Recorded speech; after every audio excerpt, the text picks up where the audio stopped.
Chapter 20. The Plantation's Secret. Final chapter. The screeching of brakes sounded in front of General Smith's house as the taxi came to a sudden stop. Chet and the officer looked out the window in time to see Fenton Hardy step out, tell the driver to wait, and dash to the front door. Behind him hurried Sam Radley, his operative. "Frank and Joe," were the detective's first words when General Smith opened the door. "Where are they?" When he heard that they'd driven out to the lonely plantation, a look of intense worry came into Mr. Hardy's eyes. "Their lives are in danger," he said. The detective quickly introduced Radley, and then said, "Come on, we've got to get out there." The four ran to the taxi and climbed in. When they pulled away, the general and Chet brought the detectives up to speed on the Bush case. At the end, Chet said, "I have a good clue to Dr. Bush, Mr. Hardy." "What is it?" "A picture that I took from a plane." The boy showed the photograph of a tall man running. "That's Professor Randolph," he explained. "I'm sure that he's Dr. Bush in disguise. Remember the half picture of him with the black bag that I snapped in Bayport?" "Good work, Chet. I think you're right. Bush and Randolph, his right name is Skagway, are one and the same. He's not a professor or a medical doctor. And that black bag, it contains safe-cracking tools. He's a bank robber and deadly." Mr. Hardy leaned toward the taxi driver. "Take her to the limit. Speed may mean the difference between life and death." The group sat tensely as the taxi roared toward the plantation. "There's the car," Chet announced when they reached the bridge. As the taxi halted, Mr. Hardy asked the driver to wait. The four passengers dashed toward Rocky Run, along whose banks Frank and Joe had been searching. Once within the cover of the thick overhanging trees, Mr. Hardy called for silence. They pressed forward with barely a sound. The detective and Radley, accustomed to the job at hand, noiselessly forged ahead of Chet and the general. Suddenly, Mr. Hardy raised his hand, and Sam stopped. Voices sounded near them, barely audible above the gurgling of the stream. Through the foliage, they could vaguely see the three men who were talking. The trio seemed to be leaning over a hole in the ground. "I heard the kid say that the gold ain't down there," one of them whined. A tall man angrily kicked at a stone. "That settles it," he then cried into the yawning earth. "You've had your last chance, Hardys. We warned your father. Smiley, light the fuse." Mr. Hardy and Radley leaped toward the trio. Simultaneously, a sharp explosion shook the earth. Rock and debris shot into the air. The opening into the tunnel was sealed up. Chet and the general also came running. Ahead of them stood Randolph, Bush, Junior, and Smiley. The three men whirled when they heard their pursuers. Junior thrust his gun hand into his pocket, but it got no further. The crashing right fist of Fenton Hardy smashed into Junior's jaw. He sprawled full length. Randolph took to his heels as Radley made a flying tackle. At the same time, Smiley quickly leaned over and snatched a crowbar from the open black bag. He swung at Mr. Hardy. The detective blocked the blow with his left hand, and his right hand slammed into the criminal's midriff. Smiley folded and sank to the ground. "Get Randolph!" Chet shouted as he saw the ringleader squirm from Radley's shoestring tackle and break away. He and General Smith were hard after the professor when Mr. Hardy called them back. "We need you here, quick! Tie these two up! Chet, we have to dig, men, and dig fast!" Using their hands, pieces of flat stone, and Joe's spade, which they found nearby, they went furiously at the job of freeing Frank and Joe. Fenton Hardy finally crashed through the barrier. "Frank! Joe!" A moment of silence followed.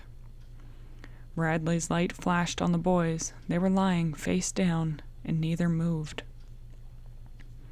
Mr. Hardy bent close over his sons. "Thank heaven they're breathing!" He and Sam Radley carried the boys up the steps. Chet paled. They're not." "No," Mr. Hardy said, "just knocked out." He and Radley applied artificial respiration. Joe opened his eyes first, and then Frank stirred. In a few minutes, both boys were on their feet, shaking their heads dazedly. They tried to smile as they related their experience. "I thought we were dead ducks," Joe said.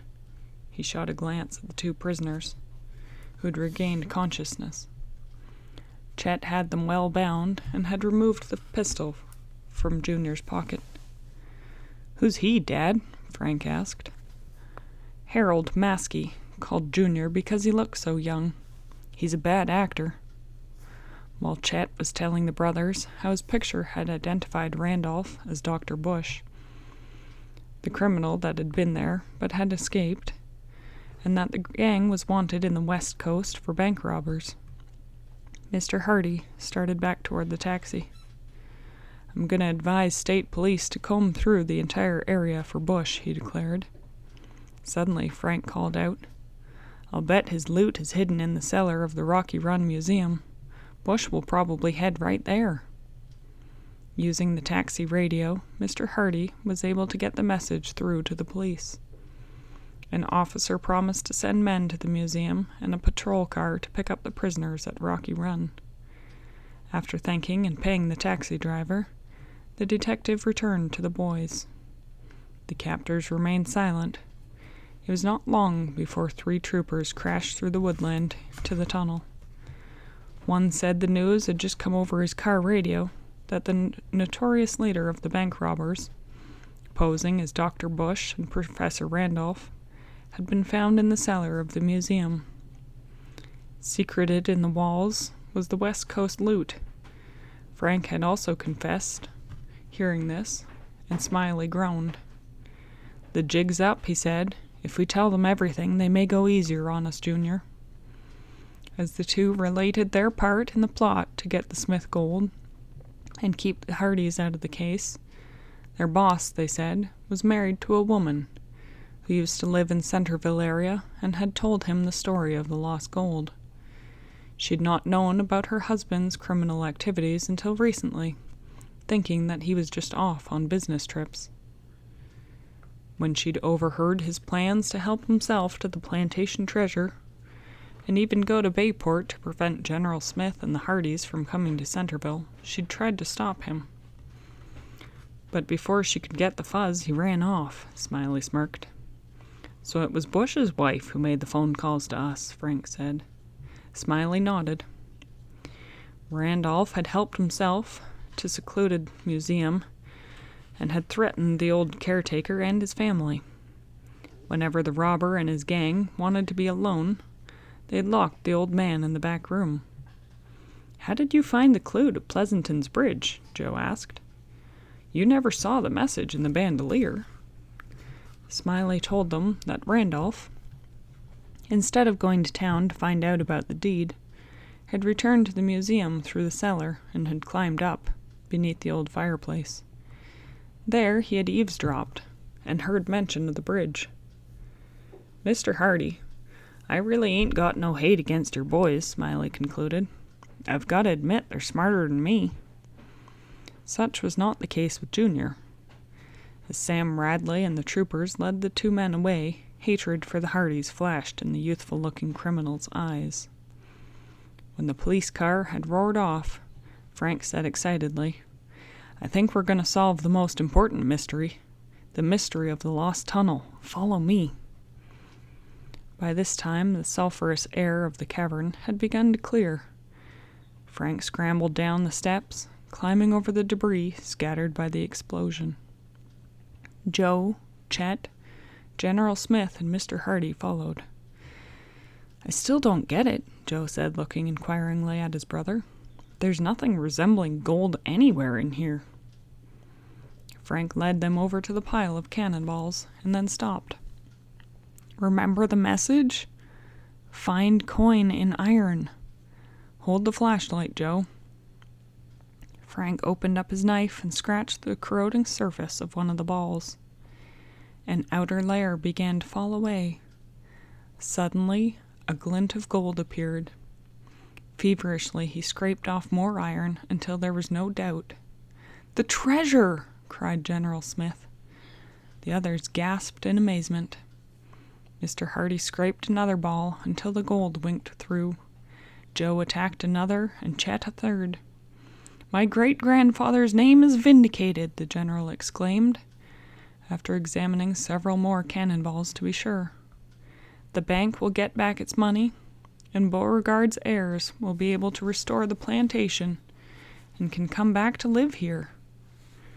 Putting his hand on the Hardy boys' shoulders, he turned to their father. "Fenton, you're the luckiest man in the world to have such sons." The detective smiled broadly. "You won't find me contradicting you." He turned to Chet.